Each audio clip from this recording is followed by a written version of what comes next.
Pada video kali ini kita akan belajar mengenai pecahan desimal dan bukan pecahan desimal. Jadi ada pecahan yang merupakan pecahan desimal dan ada juga pecahan yang bukan merupakan pecahan desimal. Nah, seperti apa kita lihat. Pecahan berpenyebut 10 dan 10 pangkat merupakan pecahan desimal, ya. Jadi contohnya seperti ini. 3/10 ini merupakan pecahan desimal, ya. Kenapa? Karena bisa kita ubah ke bilangan desimal itu sendiri ya, 0,3 jadinya. Nah, sedangkan 3/100 itu desimalnya adalah 0,03. Bilangan desimalnya adalah 0,03, ya, 2 angka di belakang koma. Kalau per 100, 2 angka di belakang koma. Kalau per 10, 1 angka di belakang koma. Lalu kalau 3/1000, maka ada 3 angka di belakang koma ya. Kamu lihat di sini. 300 begitu ya. Jadi kita hitung mundur aja begitu ya sebenarnya. Oke, kalau untuk 3/10.000 ya. Jadi ada 4 angka di belakang koma kalau kamu perhatikan di sini. Nah, jadi semua ini ya ketika pecahan itu berpenyebut 10, 100, 1000 dan per 10.000 ini merupakan pecahan desimal ya. Ini pecahan desimalnya, ini pecahannya ya, pecahan desimalnya. Sedangkan yang sebelah kanan ini ya, ini adalah bilangan desimalnya ya. Jadi pecahan desimal adalah pecahan yang bisa diubah ke bilangan desimal begitu ya. Nah, kalau kamu perhatikan di sini dia komanya berhenti ya, tidak berulang terus-menerus begitu ya. Nah, selanjutnya kamu perhatikan di sini, nah 10 ini sebenarnya adalah 10 pangkat 1 ya. Jadi saya bilang di sini kan ya berpenyebut 10 dan 10 pangkat. Maksudnya 10 pangkat adalah seperti ini ya. Selanjutnya 100 nih, 10 pangkat 2. 1000, 10 pangkat 3, 10.000, 10 pangkat 4. Jadi penyebutnya adalah 10 pangkat itu merupakan pecahan desimal. Oke, kita lanjutkan. Nah, pecahan yang bisa diubah ke pecahan desimal. Ya, jadi nggak semua pecahan itu bisa diubah ke pecahan desimal. Nggak semua ya. Nah, ubahlah pecahan berikut ini ke pecahan desimal. Ini contohnya. 3/8 ini adalah pecahan yang bisa diubah ke pecahan desimal. Kenapa? Coba perhatikan. 3 dikali 125, lalu 8 dikali 125. Jadi penyebut dan pembilang kita kalikan dengan angka 125, sehingga nilainya tidak berubah ya, tetap sama. Kita kalikan kedua bagian ya, antara pembilang dan penyebut dengan angka yang sama, jadi nilainya tidak berubah. Jadi 375/1000. Nah, ini merupakan pecahan desimal ya, karena kita bisa langsung tahu pecahan desimal bilangan desimalnya adalah 0,375 ya, bilangan desimalnya. Nah, sekarang pertanyaan saya adalah bagaimana kok bisa tahu, Pak? Kok Bapak tahu langsung dikalikan 125? Gimana ya caranya ya? Kenapa saya bisa tahu dikalikan 125? Ternyata ada polanya ya. Ternyata kita bisa lihat di sini. 3/8, 8 ini saya ubah menjadi 2 pangkat 3. Kalau kamu tahu 2 pangkat 3 adalah 2 dikali 2 dikali 2. Jadi diulang sebanyak pangkatnya. Ya, perkalian berulang sebanyak pangkatnya. Oke, lalu saya kalikan dengan angka yang sama antara pembilang dan penyebut, yaitu dengan cara dikalikan 5/3 dan penyebutnya di 5/3 begitu ya. Jadi penyebut dan pembilang saya kalikan dengan angka yang sama, 5/3 dan 5/3. Ya. Kenapa bisa begini? Nah, ini dia kuncinya di sini. Memiliki penyebut dengan faktor 2 dan 5 berserta bilangan berpangkatnya. Maksudnya gimana ya? Coba perhatikan. Tadi semua bilangan yang disebut dengan pecahan desimal adalah berpenyebut 10 dan 10 pangkatnya ya. Berarti per 100, per 1000, per 10.000, per 100.000, per 1 juta begitu ya. Nah, itu bisa diubah itu merupakan pecahan desimal dan bisa diubah langsung ke bilangan desimal ya. Nah, kamu perhatikan di sini kalau 10, 10 ini faktornya adalah 2 dan 5.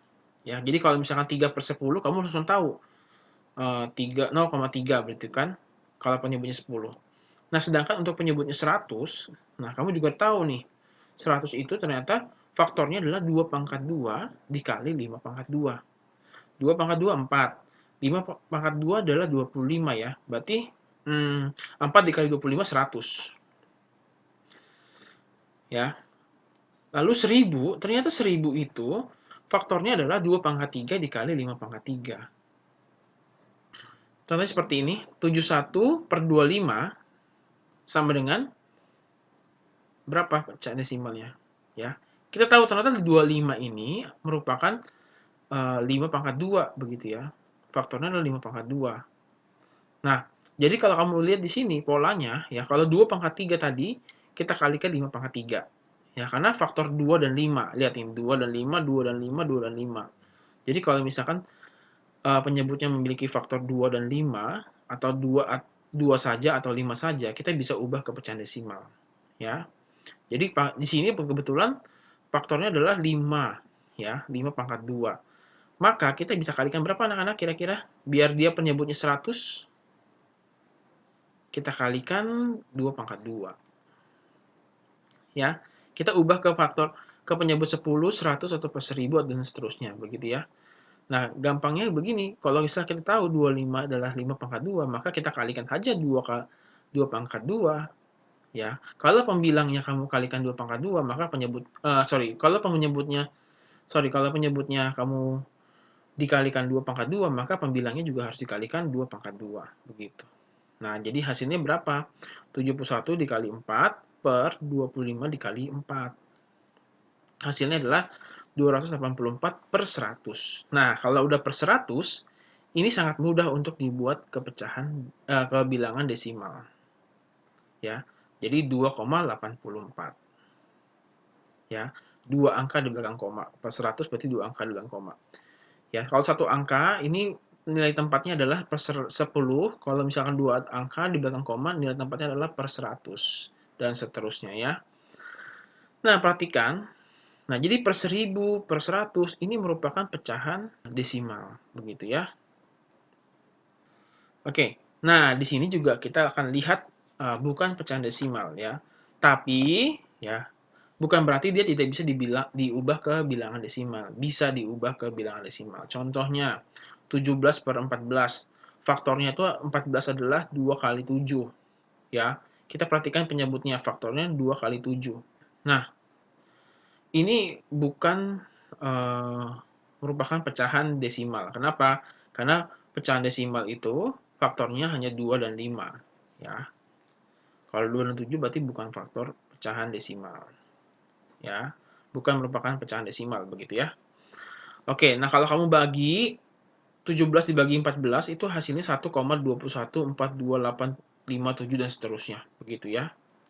Nah, kalau misalkan 6 per 9 ini juga bukan merupakan pecahan desimal. Karena apa? Kamu lihat penyebutnya 9. 9 itu faktornya hanya 3 dan 3. Dia 3 kali 3.